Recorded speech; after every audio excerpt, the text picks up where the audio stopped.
простете што сум гурелав, ама 24 часа ги читам работиве и стварно на најмногу што ме нервира на свете се бройлери со испрани мозоци кои што курово влакно не разбираат, а сакаат да се прават многу паметни. Искрено да ви кажам, пошто јасно ми е горе-доле каков е светов, кој го владее светов, на каков начин го владее светов. У таа смисла ме заболе пичката за Мадуро и за Каракас, и за Трамп и за сите останати, пошто дамна у светов фер плей, правда, почитување на закони меѓународни, тоа не постои. Обединети нации, пички дим. Ама кога читам бройлерски изјави на ретардирани луѓе кои што без причина, никаква, без никаква аргументација, очигледно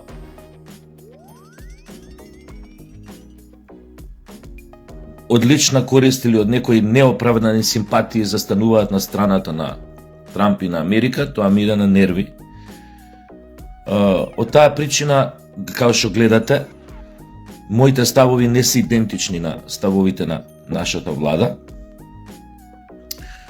Не навлегувам во тие политички игри дека слабите го прават она што мораат, па сега мора на големите да ја. Тоа е ствар на владата, ја не сум во владата. Јас си го кажам моето мислење, затоа што сметам дека е поразлично и сметам дека секој што има интегритет во одредена ситуација треба да си го каже своето мислење, па нека не соодветствува со она на мнозинството, во конкретниот случај со она на владата и така натаму. Тоа е нивна ствар. Ја и да бев во владата денес, исто ќе изразев она свое, како се вика, тоа издвоено мислење или посебно мислење, или ќе бе веројатно црна овца. Мада ја верувам дека тоа се прави од политички конформизам, да не му се стапнува на опашот на лавот, на големиот брат, на главниот фраер. Океј. Затоа што се смета дека со тоа може да се иритира и ќе кажам и зошто ете така, можеби е политички попаметно да се игра на тоа, демек да се оправда она што го направи Америка и Трамп. Да преминеме на главното, нема да должам многу денес. Само ретардиран може да верува у приказната за наркотероризам, дека Мадуро бил тамо некаде во врвот на тој наркотерористички синџир. Оно што е фасцинантно од неговото киднапирање, спротивно на сите меѓународни закони, со агресија на една суверена независна држава,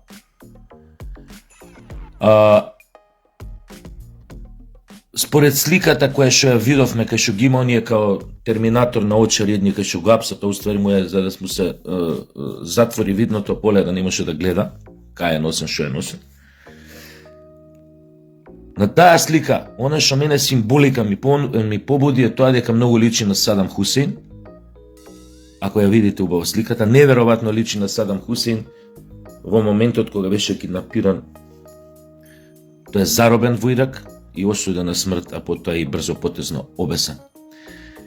Да ги прашам бройлериве, пошто исто така тогаш веруваа во причата дека Садам Хусейн правел фабрики за биолошко оружје.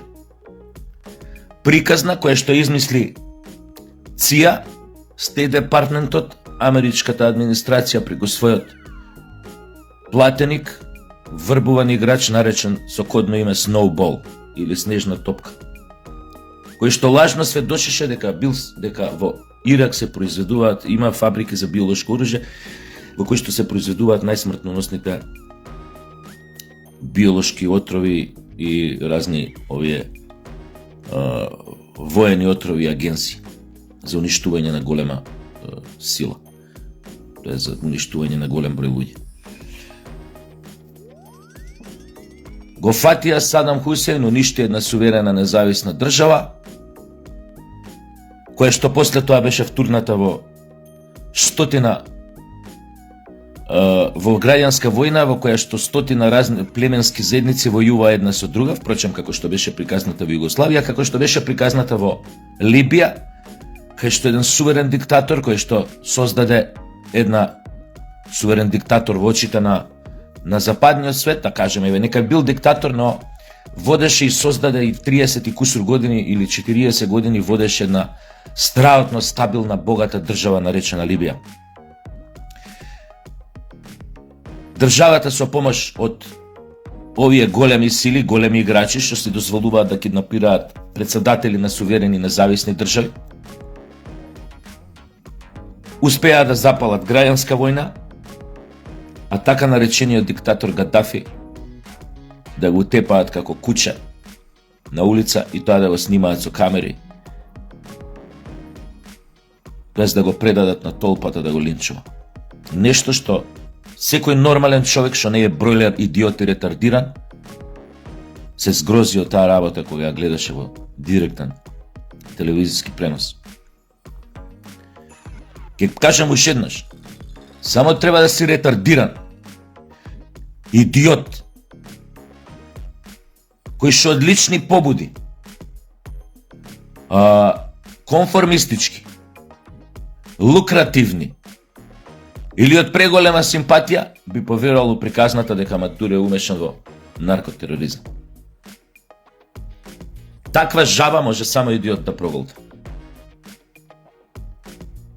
И ви ги кажав примерите, два само. Има уште 32 примери. Кај што прво, таргетот, целта на оној што треба да се отстрани, за да се воспита таа држава, тоа да се приклони кон сферата на влијание на најголемата сила, уште нели официјално. Прво била околу таа земја, околу незиниот прв човек, скроена приказна, како е, не знам каков, не знам шо правил лошо, не знам како светот треба да се осеќа загрозен од неговото делување, не знам каков идиот е. Впрочем, нешто слично прави и за Чавес, но Чавес имаше таа среќа да не ја доживее судбината на Мадуро, па умре од тешка болест, тоа е од природна смрт.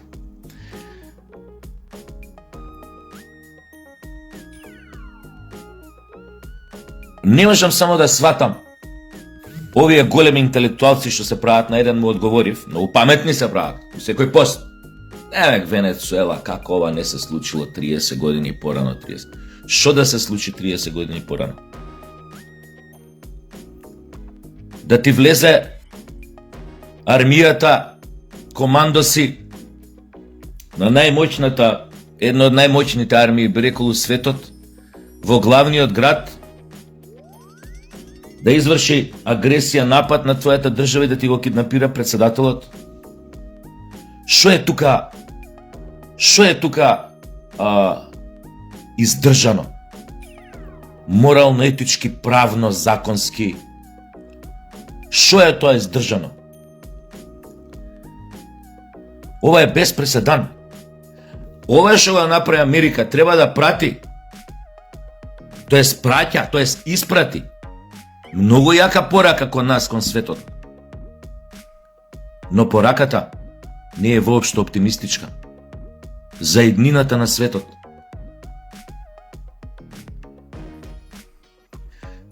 Може како влада, секоја влада, за ова да најде оправдание. Ви кажав зошто.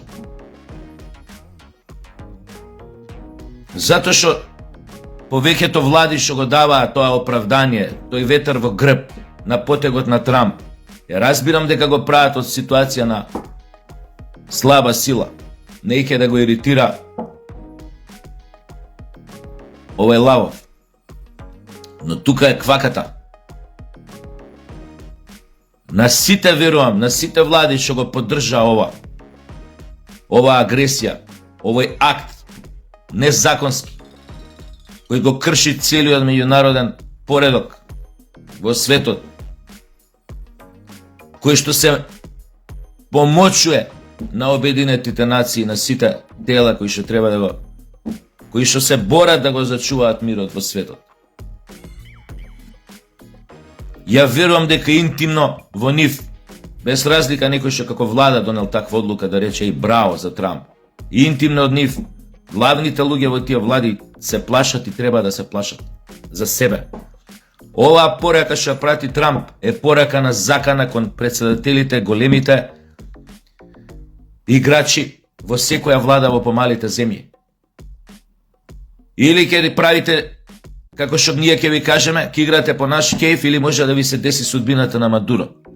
Земјата да ви биде нападната, вие да бидете киднапирани, однесени на непозната локација и осудени можеби веднаш на смрт, затоа што во Америка уште постои смртна казна. Пак ќе кажам како што го осудија судски пресуда доби Гадафи, Садам Хусейн, а Гадафи беше препуштен на толпата да го линчува. Без судење, без закон, без ништо. Не можеше тогаш Америка да каже, чекајте бе, за Гадафи, каков линч? Дајте го да го судиме вамо, да му пресудиме. Нема што да му пресудат, затоа оставија толпата да му пресуди. Таа што изманипулира дека Гадафи ги водел со цврста рука, дека бил диктатор, крвник, крволок, терорист, не знам што таму. Што е бройлери индивидуални по Фейсбук, што е читам, што е тука добро и што е тука за браво, кога држава голема како Америка киднапира председател на суверена независна држава. Што е тука бе браво? Какви интелектуалци сте вие? Каква совест имате? Колку мозок имате у главата?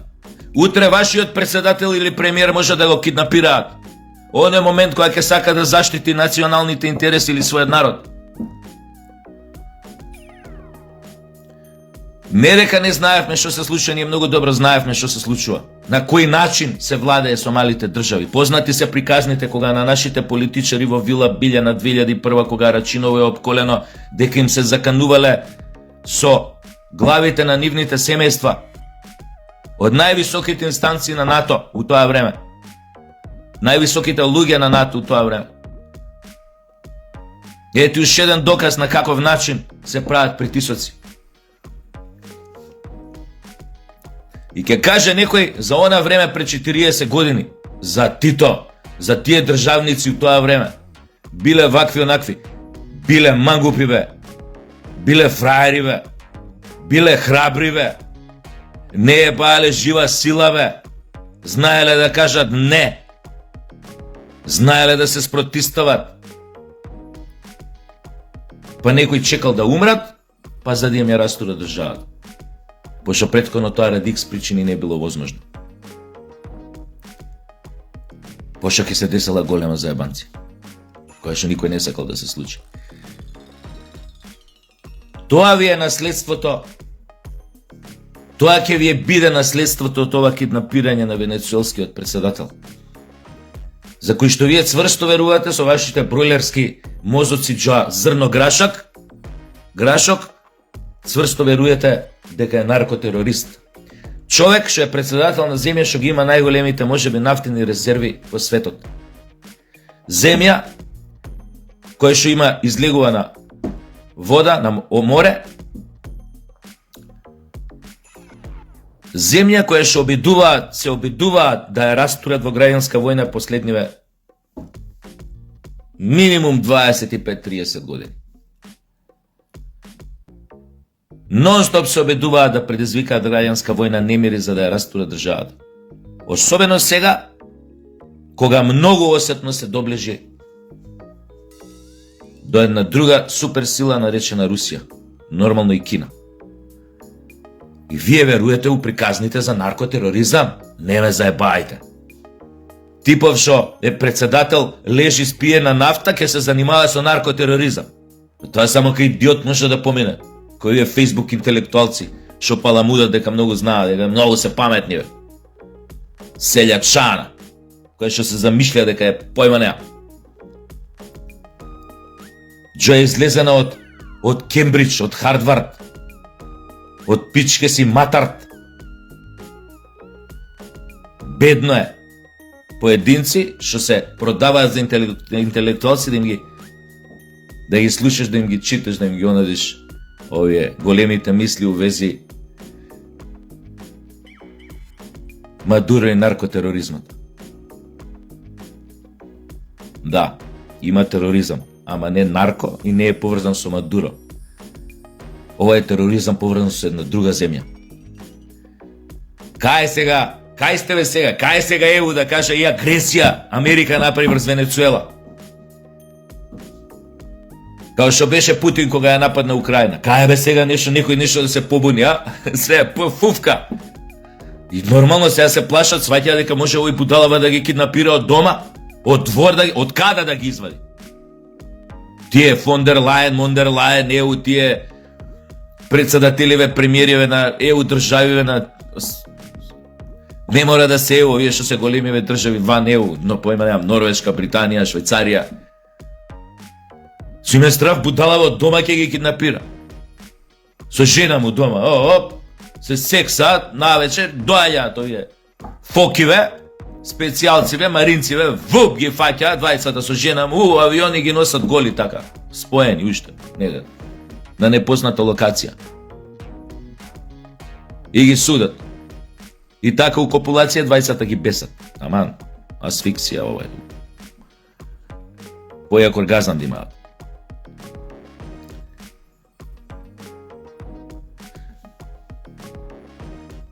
Како да ви кажам? Од друга страна подсетува киднапирањево на Мосад кога го киднапираш Ајнхман. Злогласниот организатор на транспортите за Аушвиц, за Треблинка, за Матхаузен, за сите логори на смртта што беа. Адолф Ајнхман. Ама и ред други работи после што направи Мосад нели по светов, исто со убиства у странски држави на членови на ПЛО обвинети за поиманеам за тероризам, за вака, за организирање без докази, без судење. Исто така тогаш светот ќутеше со замижани очи вака. А сите беа свесни дека е тоа напад врз суверена држава. Го нарушуваш суверенитетот. Му влагаш дома на некој си, дали на Аргентина, дали на Либан, дали на било кој, и му киднапираш негови граѓани, државјани, без разлика дали живеат под своето собствено име вистинско, дали живеат под лажно име. Сепак му ги киднапираш. Што е тоа?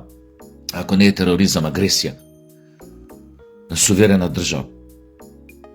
Ама ќе кажеш, окей, тие биле обични луѓе кои што нашле за солниште во или добиле политички азил во одредени земји затоа што знаеле дека животот им е во опасност, ако се наоѓаат во близина во земји каде што, нели, конкретно во тој случај Мосад има поголемо влијание, израелската држава има поблиски односи, па екстрадиции, па 300 чуда, не. Мислеле таму се осеќаат безбедно. И тоа е светот, важно, нема проблем. Па тие работи се случува во многу земји у светот. Не само од Мосад, од други служби. Си ги решаваа своите внатрешни непријатели, си ги убива или ги киднапира у странски држави. Светот на тоа се правеше мутав. Ептем некои ситуации аплака што праја грешки, па реагираше светот, ама она реагира со како да ти кажам, со голема огорченост кога случајот Мосад погрешка кога уби шведски државјанин мислејќи дека го убива еден од најголемите водачи во тоа време на и блиски луѓе на Јасер Арафат, тој Саломе, како се викаше, поврзан со нападите на Олимпијадата во Михен 72 кога беа убиени израелски спортисти. Јебе, им личал на Саломе, утепаа погрешен човек. Шведски државјани со девојка му си искочиле од ресторана, па ги фатија агентите на Мосад што беа го спремаа атентатот што го направија.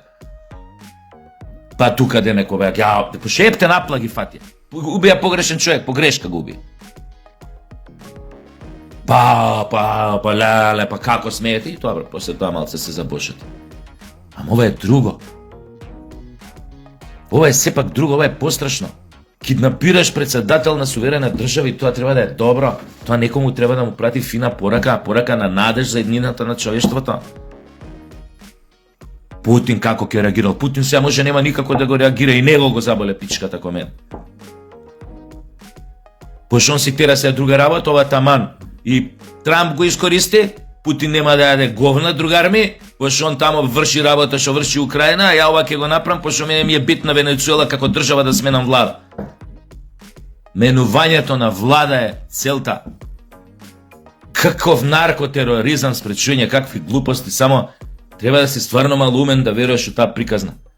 Како што имало и лјадници до сега која се уривале од трон, владетели кои што ги штителе своите национални интереси, нормално што биле, што и мочале спроти ветрот, онака како што не сака да мочаш најголемата држава која смета дека треба да бидеш во нејзин скут под нејзино влијание. А од друга страна ќе видиме како ќе изреагираат другите големи суперсили што се.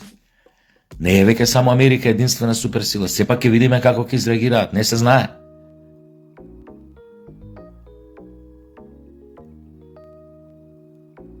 Страхотно, она што го кажав као порака за нова година или после нова година беше минатиот пут, првото моје обраќање, се оди натака. Светот вака као што тргнал 26-та нема да биде добра година. Овек има уште многу заебанци. И како почна, ден после тоа мој излагање 2 дена се случи ова. Без преседан. Без преседан. Ете, ако има преседан, тоа е Садам Хусейн. Ама некој начин на него долго му ја спрема, нели, јамката околу вратот. А ова дојде шокантно. Помалце шокантно ќе беше само да ја нападне Венецуела со војска, ко Русија што ја нападна Украина.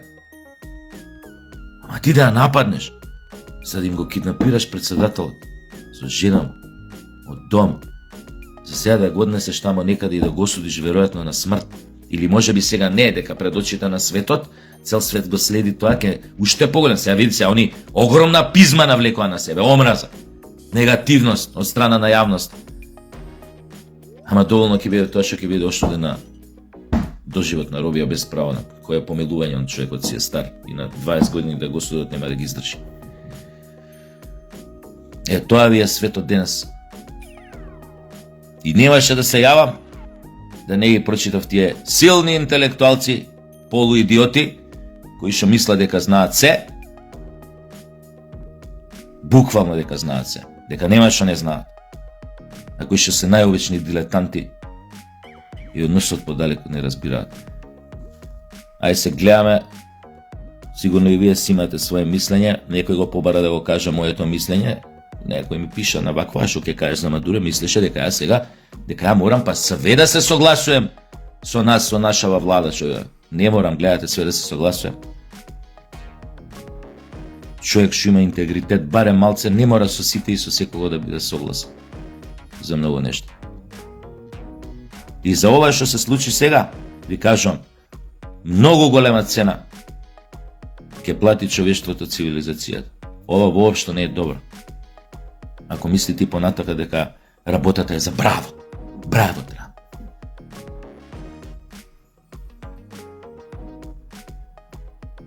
Ајчо.